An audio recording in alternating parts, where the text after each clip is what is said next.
Olá, eu quero saudá-lo em nome daquele que é poderoso para fazer infinitamente mais de tudo aquilo que pedimos ou pensamos, conforme o seu poder que opera em nós.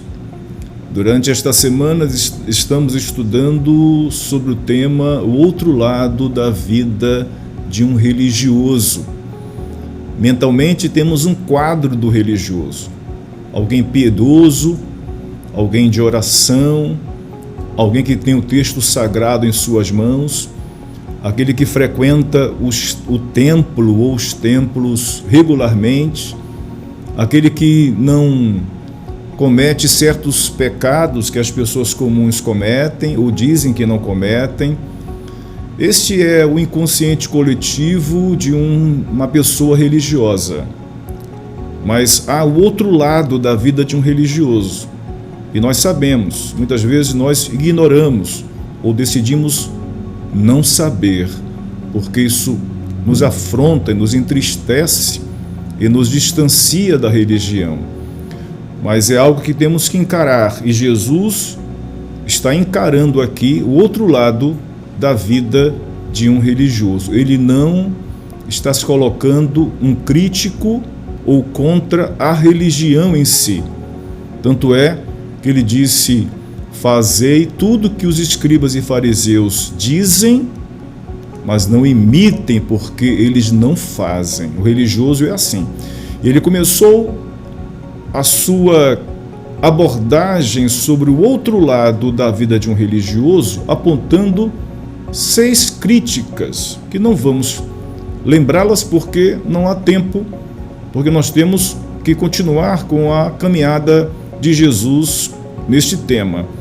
Mas é importante lembrar que Jesus está confrontando os escribas e fariseus da sua época, mostrando aquilo que o povo não via, que eles gostavam dos aplausos, das cadeiras de destaque. Colocavam pesos religiosos sobre os ombros dos fiéis, mas eles em segredo não faziam o mesmo. Eles, o que faziam em público, que poderiam fazer em segredo, que é orar, que é se dedicar a Deus, que é jejuar, eles faziam em público para mostrar para os outros homens como eles eram piedosos. Então Jesus faz essas críticas e nos orientou no nosso último encontro como deve ser a vida de alguém que anda com ele. Jesus é o guia, portanto não temos guias, gurus nesta terra. Não temos pai para chamar ninguém de pai nesta terra, porque Jesus disse: Deus é nosso pai. E assim ele terminou a sua crítica nos orientando como devemos viver a nossa vida com Deus. E ele vai, a partir de agora, apresentar 7 ais no capítulo 23 de Mateus. 7 críticas. Ele continua sua abordagem sobre o outro lado, o lado feio do religioso que ele esconde de nós. Ele esconde de você. Ele se esconde de mim, porque esse outro lado só Deus conhece, mas Jesus está nos alertando que esse lado feio do religioso existe. E ele vai começar apresentando agora o primeiro ai, e vamos desses 7 trabalhar com 3 apenas. Primeiro ai, isto é, a primeira crítica dessa série de ais, de 7, que ele traz no capítulo 23 de Mateus, primeiro é o seguinte, versículo 13 de Mateus 23.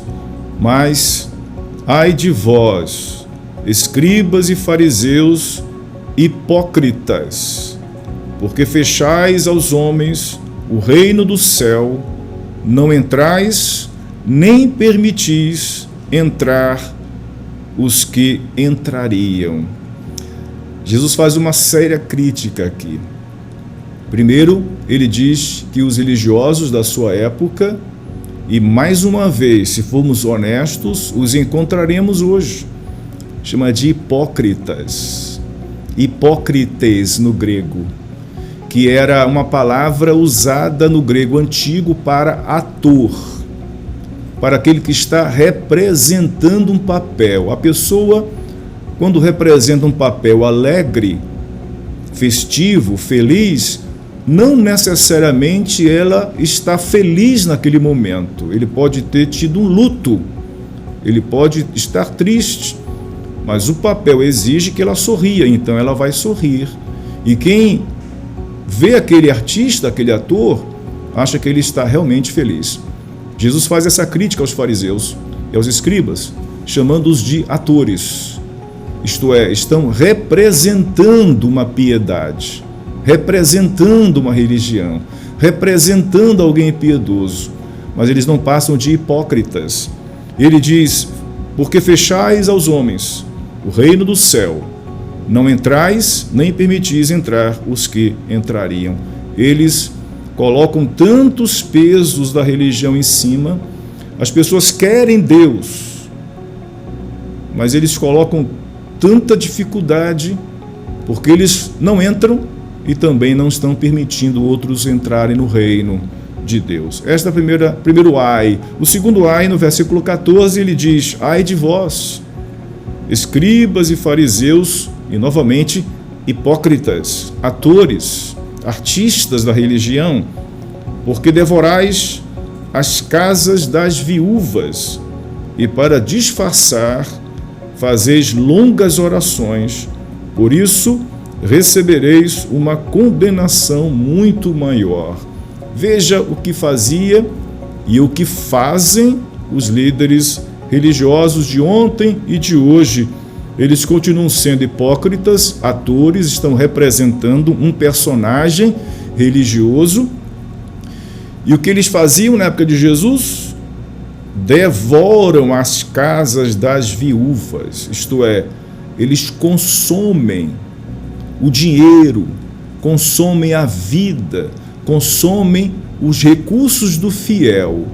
E para justificar esse ato tão deplorável, eles faziam longas orações, isto é, eles, para justificar a extorsão, eles praticavam atos religiosos para justificar.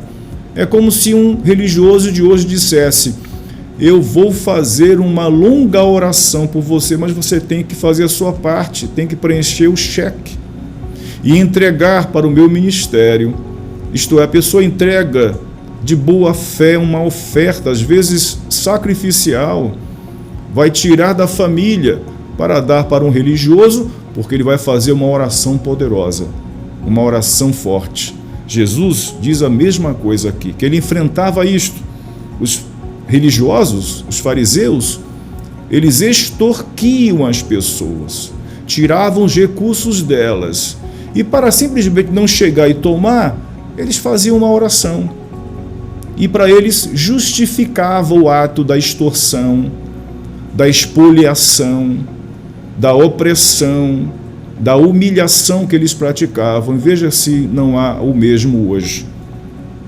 O último ai de hoje está no versículo 15, que Jesus diz: ai de vós, escribas e fariseus, novamente, hipócritas, atores, artistas da religião, porque percorreis o mar e a terra para fazer um prosélito, e depois de o terdes feito, vós o tornais 2 vezes mais filho do inferno do que vós. Não é isto que eles faziam e que fazem hoje? Praticamente, numa linguagem mais lúdica, eles vendem lote no céu. Eles vendem óleo ungido.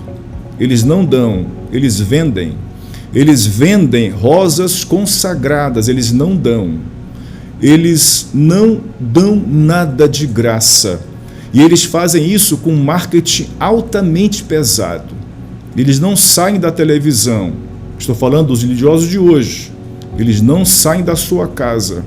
Eles não param no marketing pesado que eles têm para conseguir adeptos. Eles dizem: se você quer ser abençoado, venha à minha igreja. Isto é, só a igreja desse religioso é que vê o poder de Deus, que vê a cura. Ela não pode ir numa igreja próxima à casa dela.